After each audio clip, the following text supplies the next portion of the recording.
Hey, Coach. Uh, the one stat that really jumps out to me is the free throws disparity. I just looked at the stat from last year when you guys played them. It was like 2-1 or like 3-1, and tonight it totally flipped. Yeah, you know what? It was we wanted to be aggressive early, and we didn't. You know, we wanted to attack them like we did in the second half, and we didn't.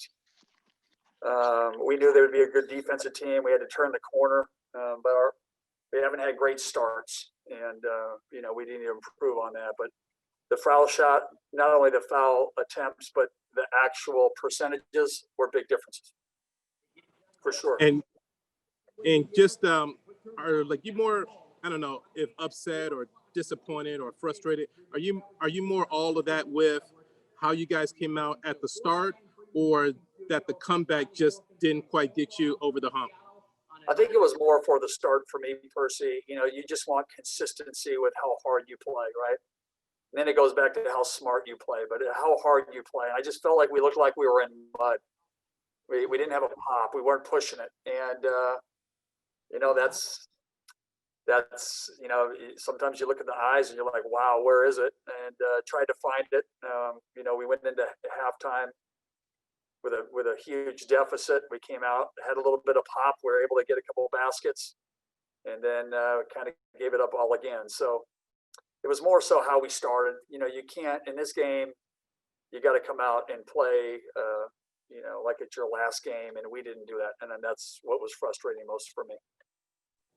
All right, Hop. Thanks. You're welcome. Lauren, go ahead, Lauren. Yeah, Hop, you mentioned trying to find that spark in the first half. You used a lot of different guys, a lot of different lineups. Was that you just trying to make something happen? Listen, I was looking for energy. I told the guys, if you're not bringing energy, you're coming out. And I want guys that fight like we did against Oregon, fight like we did against Seattle U, and then be able to execute, you know, our game plan within the team system. And you know, we've got to be better. And we didn't execute that tonight for sure. What difference did you see in the second half? And do you feel like you got away from it again down the stretch? No, I felt like we were aggressive. You know, we missed foul shots late. We missed layups. You know, when you're in close games, I thought it was going to be a great learning experience to be able to go through where you kind of are in mud and you find a way to get out of the sand trap, and we just couldn't. Every time we finally took the lead, we broke down in our defense, and they hit two big threes. And you know, those were daggers for us in terms of a close game, low possession game. But you got to tip your hat to Montana. You know, they kept strong, they kept resilient, they played together, and you know, they out-toughed us tonight for sure. All right, thank you. Andy Yamashita. Go ahead, Andy. Are you there? Oh, sorry about that. I think my internet's not great. Hop, you know, Quade was in some foul trouble early, but even then couldn't quite find a shot. What are you looking for on nights when his shot's not falling? Well, we've got to, you know, he's got to be better. Bottom line, everybody has to be better. He has to be better. I got to be better. Our staff's got to be better. Our players got to be better. We got to practice better. You know, sometimes you just have these games. You know, couldn't make a foul shot, couldn't make an open jump shot, and that becomes pretty frustrating.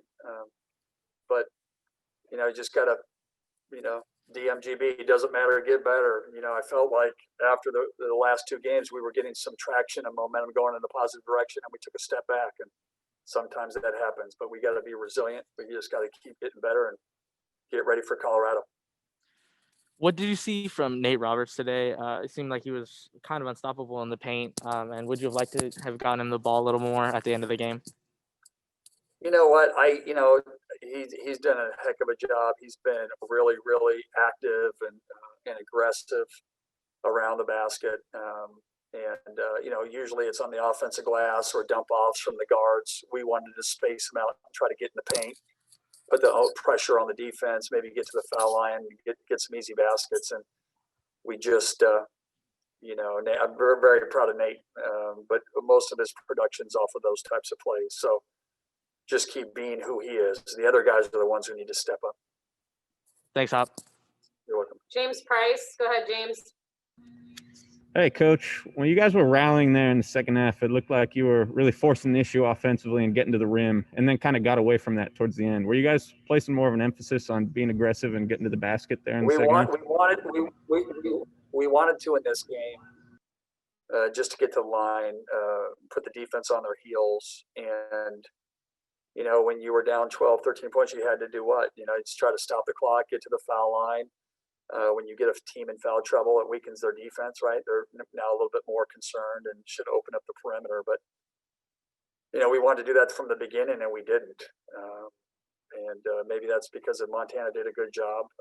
We have to create better angles and better screens for our guys. But I felt in the second half we executed our game plan way more than we did in the first half. Right. And also, you guys had 12 turnovers in the first half compared to just 3 in the second half. Did you identify anything specific as the problem in taking care of the ball in the first? Just guys being careless. You know, they were blitzing the ball screen, and we threw it away a few times.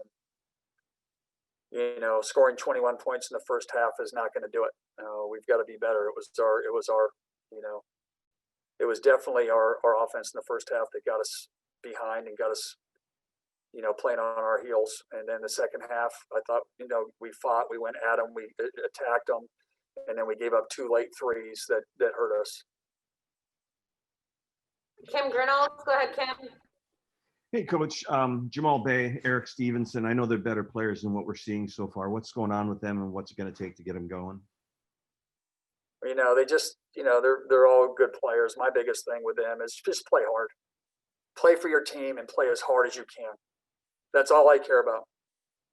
That's all I care about. And, you know, I didn't see that. I didn't see it.